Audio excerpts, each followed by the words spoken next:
Hello children, let me welcome you to the virtual class of the Brihan Mumbai Mahanagar Palika. My name is Shraddha teacher. Children, we are in the middle of this COVID-19 pandemic, and because of that we are not able to go to school, but that doesn't mean we are going to stop learning. So we are going to do many lessons which are very interesting from your textbook through the virtual class here. So let us do a lesson in English today. Come on children, let us start with a lesson in Scholarship English for Standard 8th. And the lesson that we are going to do today is lesson number 3.1, that is parts of speech. So from this lesson onwards, we will start unit 3 in your textbook. Okay, so we are going to talk about lessons in grammar now. And in the first part, we are going to talk about parts of speech. Now children, if you take a look at your syllabus, you will see that in the vocabulary part we did a number of lessons, okay, and these lessons were all about words. We talked about synonyms, antonyms, phrases, abbreviations. Then we took a look at subjects or exercises based on puzzles, where we looked at crossword puzzles, riddles, word ladders, grid, word web, etc. Now from unit 3 onwards, we will start with language study, and we are going to talk about many lessons and topics in grammar. Okay, now parts of speech we will see today. We will see the first half of parts of speech today, okay, because it's a long topic. We cannot cover it in a time frame of 40 or 45 minutes. So we will see part 1 today, and we will go on and see part 2 the next time. And in this unit, that is unit number 3 for language study, we are also going to learn about tenses, we are going to learn about clauses, we are going to learn about types of sentences, figures of speech, synthesis of sentences, etc. But let us start with the first and most important and basic of English grammar, that is parts of speech. And like I told you, we have 8 different parts of speech to learn about, and we will not be able to do all of them in one particular video. So what we will do is we will divide it up into 2 parts. We will see 4 parts of speech and questions based on the scholarship pattern in today's video. Then we will pick up 4 more parts of speech and questions based on them in the next video. So come on, let's start with part 1 of the lesson 3.1 in your scholarship book, that is parts of speech. Okay, now when we talk about parts of speech, what is the meaning or definition of parts of speech? So the definition of a part of speech is a class of words based on the word's function or the way that word works in a sentence. So what the role of the word is in a particular sentence, what is the function, what is the duty of a particular word in the sentence will define which part of speech it belongs to. Alright, so in another way, if you want to explain it in easy words, you can say that a part of speech means what? It is a class of words, or it is a category of words in English grammar. Okay, and each category of words has got a particular function or a particular duty to perform in language. Now, apart from this, when you talk about part of speech, there is something else also that we need to know, that there are 8 parts of speech in the English language.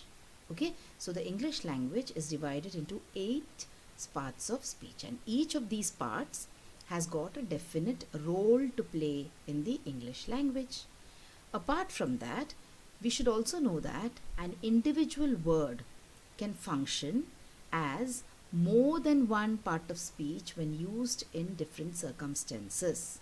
So one particular word, if you pick up, for example, if I pick up the word well, W-E-L-L, well, it can have more than one meanings. Okay, and according to the meaning or according to the circumstances in which this word well is used, it can belong to 2 different parts of speech. Okay, so we will see examples and we will see the definitions of what these parts of speech are in the coming exercises. Alright, so what do we need to understand about parts of speech? So the basic is that the definition of a part of speech is a class of words based on the word's function and the way it looks in a sentence. There are 8 parts of speech in the English language. An individual word can function as more than one part of speech when used in different circumstances. Okay, so this was about the basic knowledge about parts of speech. Now we just discussed that there are 8 parts of speech. So which are they? Come on, let's take a look. So we have noun, which is the basic part of speech or the first part of speech that we always learn, noun. And then we have pronouns. Okay, so the person who stands proxy for noun, or the word which stands as a proxy for a noun instead of a noun is called as a pronoun. Then we have adverb. Okay, the next category of part of speech is interjection. Then you have conjunction. Then you have preposition, verb, and adjective. So you can also read it as noun, pronoun, adjective, verb, adverb, interjection, conjunction, and preposition. So these are the 8 parts of speech. And in today's lesson, we will take a look at what nouns are, what is the meaning of a pronoun, what is a verb, and what are adverbs. So these are the 4 parts of speech that we're going to take a look at in today's video. So the remaining, that is adjective, preposition, conjunction, and interjection, we will look at them in the next video which I will put up for this particular lesson, 3.1 parts of speech. Okay, so let us start with the very first part of speech that we will do now, and that is noun. Now, what is the meaning of a noun? So nouns means what? It is a part of speech that names a person. Okay, so nouns means name. Now when you learn Hindi or when you learn Marathi, you will see that nouns is called as naam in Hindi. It is called as sarvanam in Marathi. Pronoun is called as sarvanam in Hindi. Okay, so nouns means names. So names of what? Name of a person. Okay, so wherever there is a name of a person in a sentence, that is a noun. For example, it could be girl, it could be man, it could be James. Okay, these are all people, isn't it? So their names could be a noun. Names of places can also come under the category of nouns. For example, a place. See, a school is a place, a forest is a place, London is a place, Mumbai is a place. Okay, so these are all places. Then it could be the name of a thing, anything. For example, salt is a thing, cat is a thing, a war is a thing. Okay, Revolutionary War, it is a thing. So a noun can be a name of a person, it can be the name of a place, it can be the name of a thing, or even an idea. So see here, what ideas can you have? You can say freedom is an idea, love is an idea, beauty is an idea. So all these words, girl, man, James, school, forest, London, salt, cat, all these words belong to the category of nouns. Now of course all nouns do not have the same kind of meaning and same kind of definition. Nouns are also of different types. Okay, so we should understand that all naming words are called nouns. Words that are used in order to name something. Name a person, name a place, name a thing, name an idea, name a feeling. Okay, all these words are called as nouns. Now, nouns can be of different types or kinds, like I told you. All nouns do not belong to the same category. Okay, so nouns are also of different types or kinds. For example, one kind of noun is a proper noun. Proper noun. Ram, Radha. These are particular people. Okay, when I say girl, when I say boy, when I say man, that is something which is common. It could be anyone, any boy. But when I say Ram, when I say Radha, it means a particular boy, a particular girl. So these are proper nouns. Against it, We have common nouns. For example, see, boy, girl. Okay, I'm just saying boy. It could be any boy, common. When I say girl, it could be any girl, common. But when I say Ram, it means a particular boy, and when I say Radha, it means a particular girl. So, common nouns are the second kind of nouns. Then we have collective nouns. For example, army. A big group of soldiers is called an army. So, army is an example of collective nouns. When I say army, I understand that it is not one person, it is so many people together, so many soldiers together. When I say class, it means many students together. Okay, when I say a flock of birds, it means many birds together. So these are all collective nouns. All right, then we have material noun. Material means things which you can touch, which you can see, which you can feel. Okay, and you can also hold it in your hand. For example, wood is a material noun, gold is a material noun. So these are all material nouns. And as against material, you have abstract nouns. That is, nouns which are existent, but you cannot hold them in your hand. You cannot many a times touch them, or you cannot, actually see them or feel them. But they are there. For example, truth. For example, beauty. These are all abstract nouns. The nouns, there are many more varieties also, children. We have countable nouns, we have uncountable nouns, etc.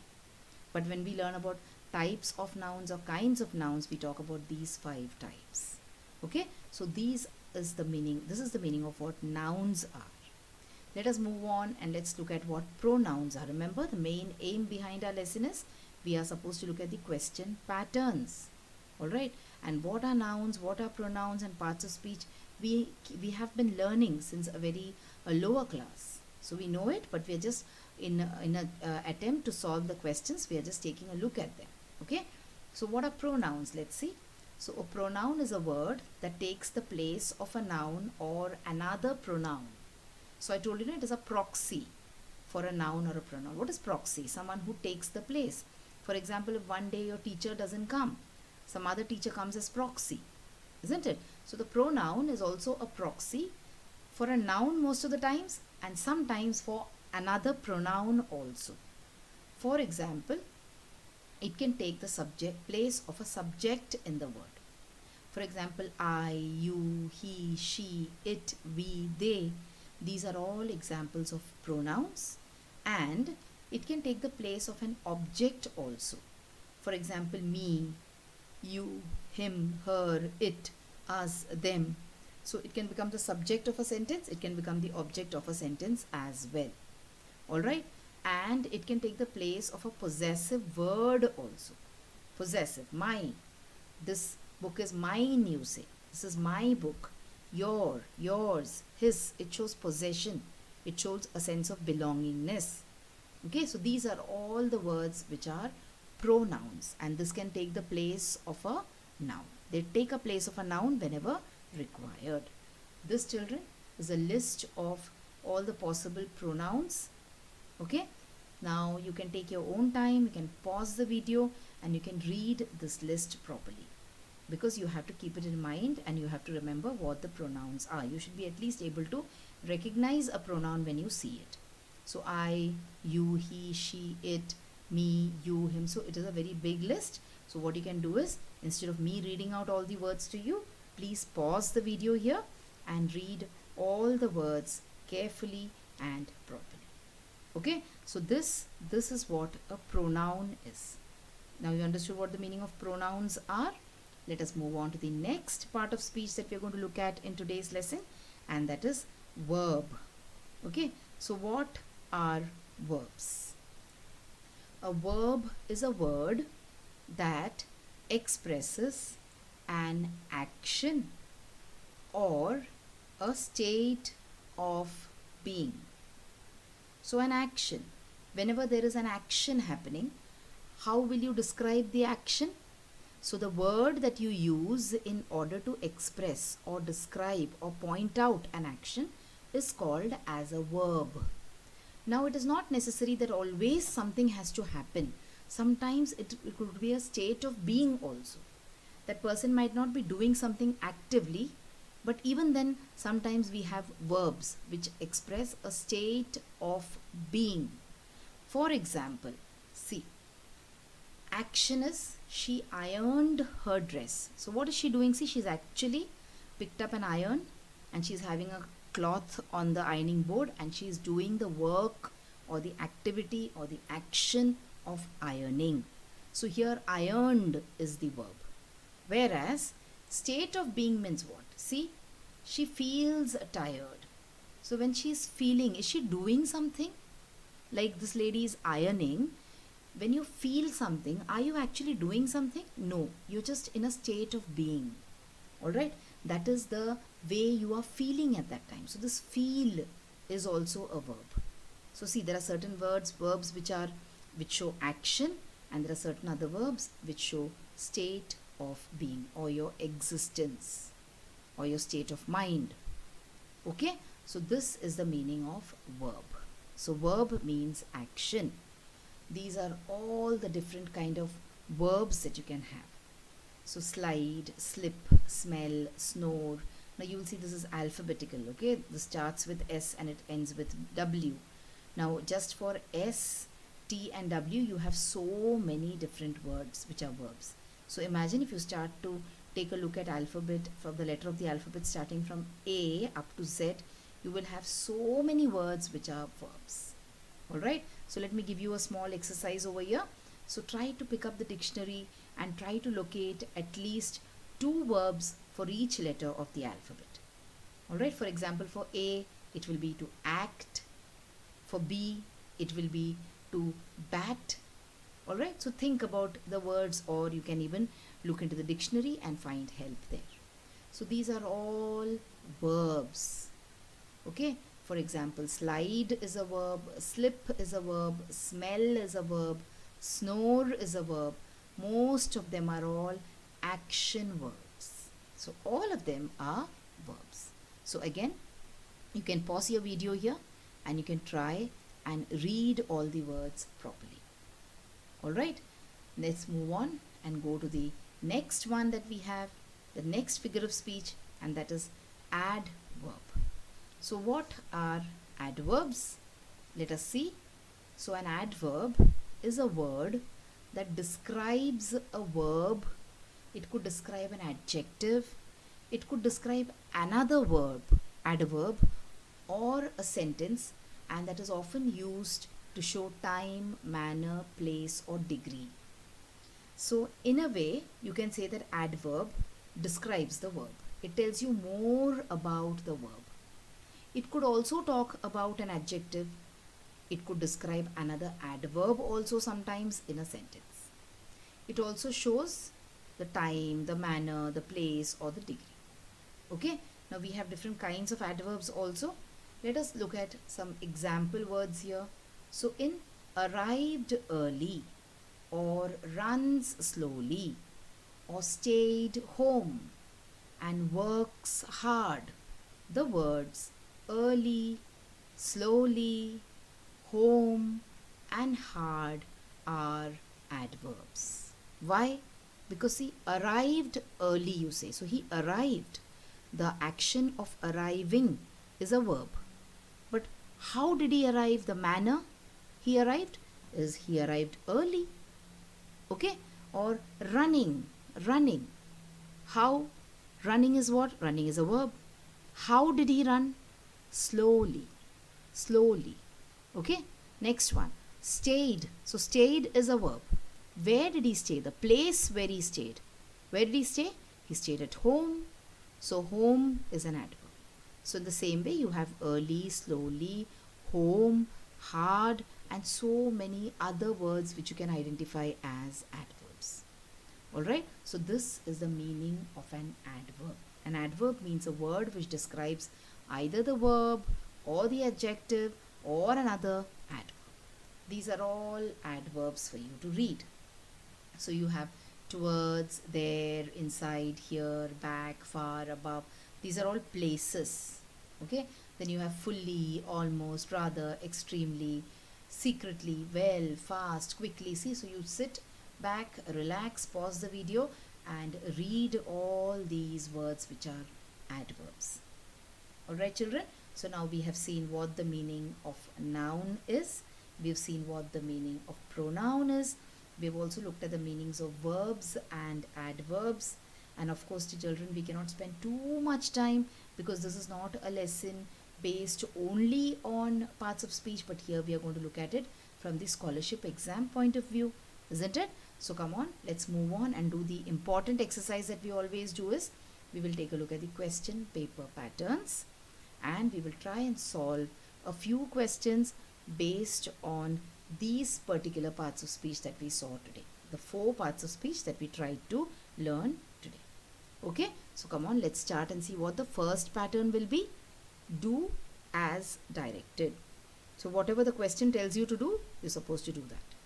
Then you have choose the correct option. So whichever is the right answer that you have to choose. Okay, from the options which are given to you. And you know in scholarship exams we have 4 options, A, B, C and D, or 1, 2, 3 and 4. You're supposed to choose one of them. Then you have fill in the blanks with the correct option. The 4th pattern will be which part of speech are the underlined words. So there will be a sentence and there will be a word which is underlined in the sentence and you have to say which part of speech that underlined word belongs to. And finally you have choose the odd man out. Alright, so come on, let's take a look at pattern 1 where we do as directed. So let's see what the direction for us is. Identify the noun from the given words. Okay, so let's see which are the words. So you have healthy, you have well, you have good and you have thirsty. Okay, so which could be the noun? Healthy, well, good or thirsty? Yes, well is the noun. Alright, now why well is a noun? Let us take one meaning of well now. So one meaning of well is a place where you can draw water from.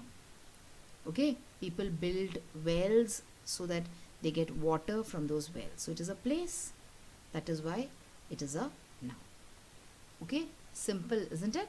Let's move on to the next example.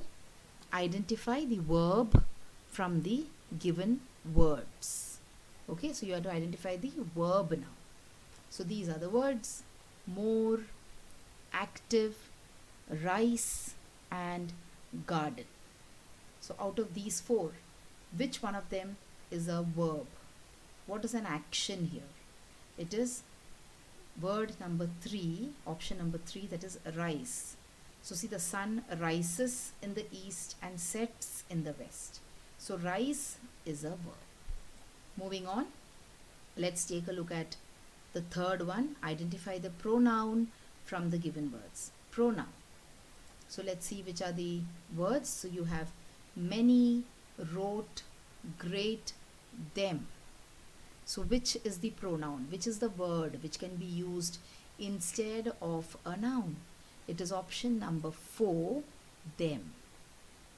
Alright, so them is used for a group of people. Coming to question number 4. Identify again the noun from the given words. So let's take a look at the words: joy, very, never, on. So which could be the noun? Is it 1, 2, 3 or 4? Yes, it is option number 1, joy, which is a feeling. Alright, it is an abstract noun. Can you see joy? No, but you can feel joy. So joy is a noun. Coming to the next question and the last one from this pattern. Identify the verb from the given words. Again, we look at which one of these words could be a verb. Or, would, am and tight. So out of these 4, which one is the verb, children?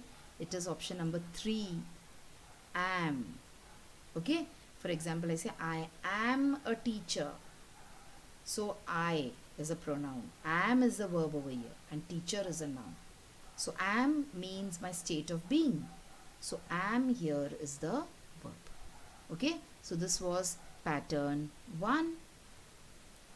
Let us now move on to pattern 2. Choose the correct option. So here you have to choose one of the options. In which of the following is the underlined word a noun? So we're going to look at 4 different sentences here, and in these 4 sentences one word will be underlined, and you have to find out which one of them is a noun. So let's see the sentences. Yes, I wound my watch. Bow your head before the king. Does the wound hurt?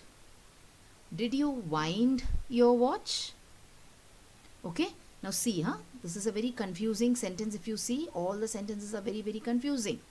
But then you have to look at the role or the action that this word plays in the sentence and then decide whether it is a noun or not. So let us take a look at the first sentence. I wound my watch means I gave key to my watch. You wind watches. Nowadays we have automatic watches. You need not wind them. But in the olden times you had to wind your watch. Otherwise your watch would stop functioning. So this wound is W-O-U-N-D, wound. Look at the second one. Bow your head before the king. Okay. Now B-O-W, bow, can have 2 meanings. One meaning is to bend your head, and the other meaning is a kind of a decorative ribbon that girls put in their head. Now the decorative ribbon is a noun, but here B-O-W, bow, is not a noun. How do you know it? Because the way it is used in the sentence. Look at the third one now. Does the wound hurt? Now see, W-O-U-N-D in the first sentence was wound, and in the third one it is wound. Now wound means what? Zakham. Okay, and the third one, did you wind your watch? Now W-I-N-D is also wind, which is a noun, but here it is wind, which is not a noun. So which one is the noun then? It is the word W-O-U-N-D in sentence number 3. Does the wound, the zakham, hurt? So that wound is a noun. Alright, so you see how it could be very confusing. 2 words which look the same but they are said in different ways and their meaning is also different. And you must be knowing they are called as homophones also. Alright children, sometimes there are 2 words which are said in the same way. Okay, you can hear it in the same way, but there you can say spellings will be different, meanings will be different. For example, S-E-E-C and S-E-A-C. Now in this case, W-O-U-N-D, wound, and W-O-U-N-D, wound, they are homographs. Alright, so this is why sometimes English grammar can get a little tricky. So this was the first question in pattern 2. So which is your answer? Does the wound hurt? Option number 3 is the right answer. Moving on, let's go to question number 7.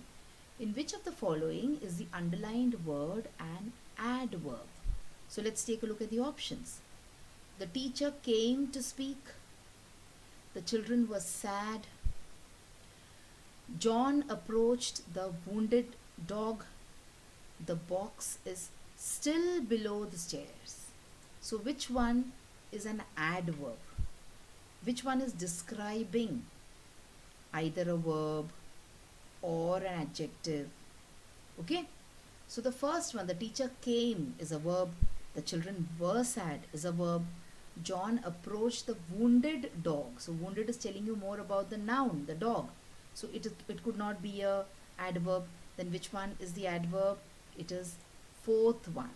The box is still below the staircase. So see, it is still below. It was there and it is still there below the staircase. Okay, so this is option number 4, which is the right answer for adverb. Moving on to question number 8. In which of the following is the underlined word a pronoun? Let's see. London is a great city. Yes, it was he. She laughed quietly. Is she going to school? So 1, 2, 3 and 4, which is the correct answer, children? Now you will say in sentence number 3, she is a pronoun, but remember it is not underlined. We are supposed to look only at the underlined word. In the fourth one, Is she going to school? So again, she is a pronoun, but it is again not underlined. So which one will be the correct answer? It is obviously option number 2. Yes, it was he. So he here is the pronoun. Even she is a pronoun. Even the she in the fourth one is a pronoun, but they are not underlined. Okay. Coming to question number 9, which is the last question in this pattern. In which of the following is the underlined word a verb? Now you are supposed to pick up a verb here. I am reading a book. The lion is the king of the jungle. Did the girl cry? Hope you found your book. Now again, if you try to pick up verbs here, there are so many different verbs here, okay?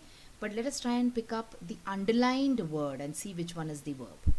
So the word reading in option number 1 is a verb.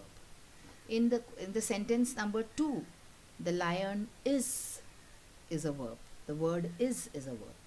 In the third one, cry is a verb. In the fourth one, found is a verb. But we are looking at the underlined words. So our correct answer is option number 1. Okay, let's now move on to pattern 3. Fill in the blanks with the correct option. She wanted me to teach dash. So she wanted me to teach you. She wanted me to teach your. She wanted me to teach your or yours. So which one will go correct grammatically?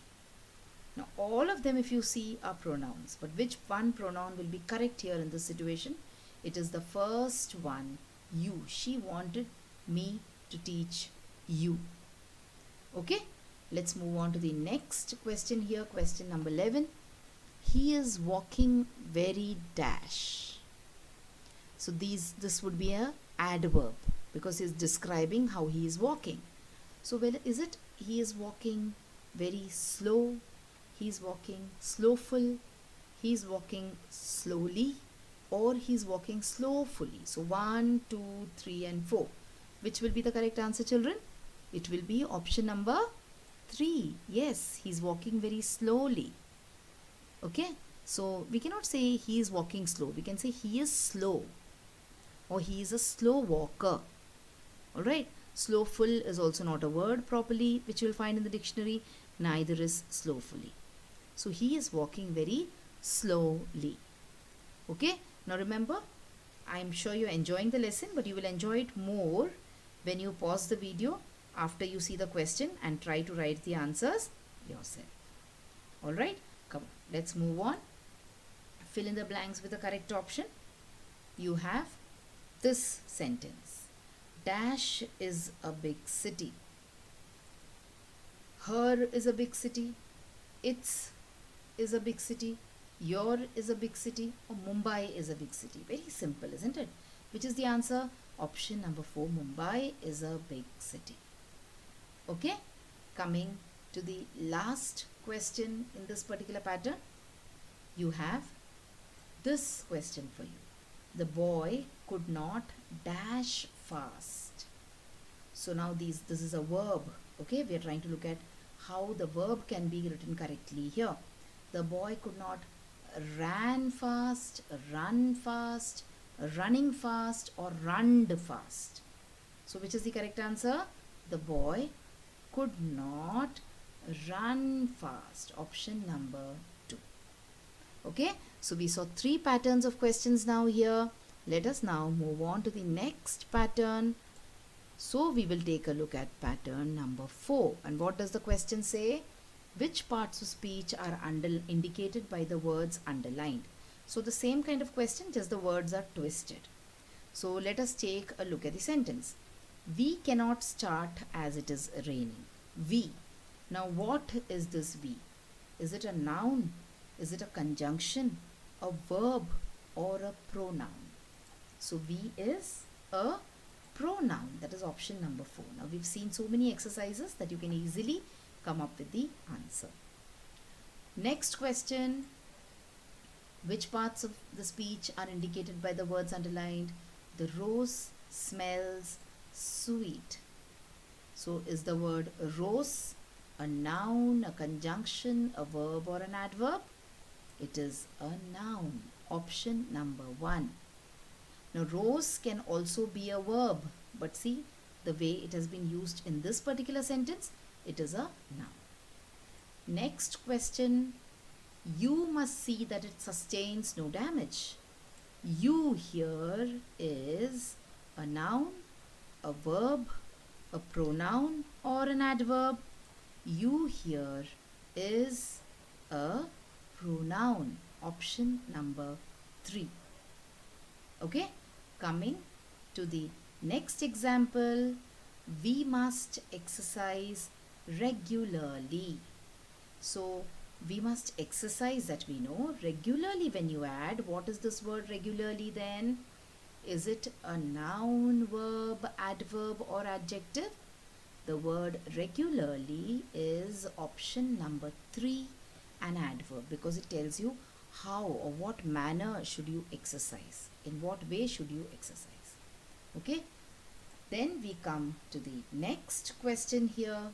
Suddenly one of the wheels came off. Okay, so here off is a noun, a verb, an adverb, or an adjective. It is again an adverb. Suddenly the wheels came off, that is, they flew out of the, you can say, wheel or the car. Okay, let us come to the next pattern here. Don't let them go. So them is what? Is it noun, pronoun, verb, or adverb? It is a pronoun. Okay, then we come to the last question in this pattern, which says he kept a fast for a week. So what is fast? Is it noun, verb, adverb, or adjective? It is a noun. It is fast, means upvas. Okay, so we have completed the pattern 4 that we have for this particular exercise. Let us go to the last pattern, that is pattern 5. You're supposed to choose the odd man out. So we have question 21, which goes well, quickly, softly, and soft. So which one is the odd man out? It is the 4th one, soft. Why? Because well is an adverb, quickly is an adverb, softly is an adverb. So soft is the odd man out. Question number 22 says, girl, beautiful, cat, ice cream. Girl is a noun, cat is a noun, ice cream is a noun. So which one is not a noun? It is the second one, beautiful. Okay, moving on to question number 23. You have these 4 words: teach, teachings, teacher, and thought. So is it 1, 2, 3, or 4? It is 1, because teachings, teacher, and thought, all of them are nouns. Okay, coming to the second last question in this video. Choose the odd man out. I, mine, her, give. So which one is the odd one? Yes, it is option number 4, give. Alright, and then we come to the last question that we have for today. Choose the odd man out, and we have the words Radha, Rahim, his, and Xavier. So which is the odd one out? It is option number 3, his, because Radha, Rahim, and Xavier are nouns and his is a pronoun. Okay children, so this was a rather long video based on parts of speech 1, where we took a look at what is the meaning of nouns, what is the meaning of pronouns, verbs, and adverbs. And we also looked at various examples. We saw the meanings, and we also solved certain examples based on the question paper pattern. So that was all for today children. After you finish watching the video, I have certain tasks for you to do. So please complete those tasks before you end the video. So children, now you have watched the video. So after you watch the video now, you will have to complete a few simple tasks. Now you might have watched the video on your computers or your laptops or your mobile phones. Now after you watch the video, what will you do? You will please go to the description box which is given below the video. So what is the description box? See, the description box looks like this. Alright, and after you go to the description box, you will see that there are a few questions there. Now what are these questions about? These questions are about the lesson that we just learned or the video that you just watched. So what will you do? You will think back properly about the lesson and you will try and answer these questions and note down the answers in your notebook if you want. Okay? After that, we have another task waiting. You will also click on the link which you will find in the description box to fill up the Google form. So now what is the Google form, children? It is nothing but a simple form. There are a few simple questions there about the video which you just saw and also about yourself. So these are the tasks now that you will have to complete after you watch each video.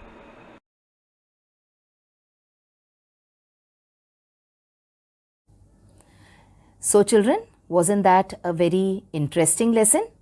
I'm sure you learned a lot of new things in this lesson. If you have liked this video, please hit the like button and also subscribe to my video so that you will get to see all the videos which I keep posting regularly.